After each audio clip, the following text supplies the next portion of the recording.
আসসালামু আলাইকুম।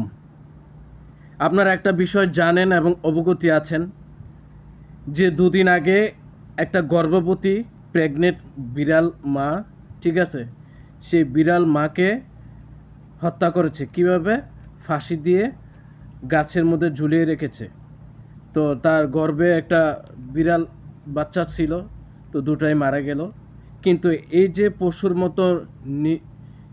পশুর মতো কাজ কারবার করলেন, পশুর চেয়েও নিকৃষ্ট এই গর্ভবতী বিড়ালটার কি অন্যায় ছিল? হয়তো সে খাবার চাইছিল, আর তো কিছুই না, যে আমাদের মতো ধন সম্পদ টাকা পয়সা এরকম লাগবে। তারা দুবেলা দুমুঠো খেতে পারবে, আপনি খেতে দিবেন না, আপনি চলে যাবেন, ইগনোর করবেন। কিন্তু আপনি খেতে দিবেন, সামর্থ্য আছে আপনি খেতে দিবেন, কিন্তু আপনি খেতেও দিতে পারবেন না, ঠিক আছে, উল্টা ওকে মেরে ফেলবেন। এটা ইসলাম সমর্থন করে না, বরং আপনার পাপ হয়েছে।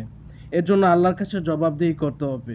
আর যারা এই জাতীয় কাজের সাথে জড়িত, ঠিক আছে, আল্লাহ তাদেরকে বুঝদান করুক এবং হেদায়েত করুক। তারপর যদি তারা হেদায়েত না হয়, আল্লাহ আপনি তাদেরকে ধ্বংস করে দিন।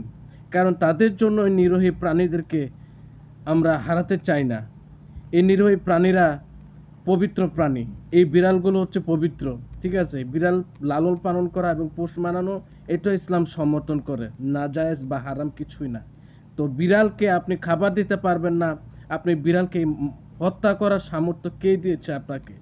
আপনি তো মানুষ না, আপনি তো নিরীহ মানুষদেরকে, নিরীহ বিড়ালদেরকে হত্যা করে আপনি পাপী হয়েছেন। আল্লাহ আপনাকে হেদায়েত করুক। আসসালামু আলাইকুম।